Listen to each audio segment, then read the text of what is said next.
فأيها الناس عباد الله اعلموا أن الأولاد أمانة من الله عز وجل.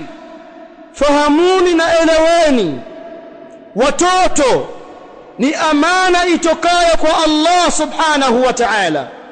Itamanakumullahu bihim, Allah amewaamini nyinyi kwa hao watoto aliyowapa. Mtoto ni amana ambayo ni neema itokayo kwa Allah subhanahu wa ta'ala. Huwapa Allah amana hii na neema hii awatakao katika waja wake, na huwanyima kadhalika amana hii na neema hii awatakao katika waja wake, kama qala subhanahu wa ta'ala yahabu liman yasha'u inatha wa yahabu liman yasha'u adh-dhukur au yuzawwijuhum dhukranan wa inatha wa yaj'alu man yasha'u aqima.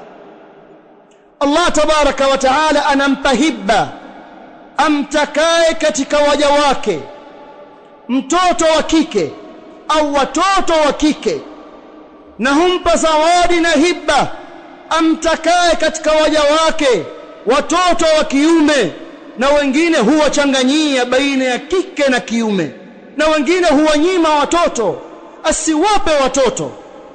Hii ni katika kadari za Allah tabaraka wa taala. Hawa watoto ni amana itokayo kwa Allah tabaraka wa taala, na ili yawajibishiwa amana hii kuhifadhiwa, kulindwa, kutekelezewa wajibu wake,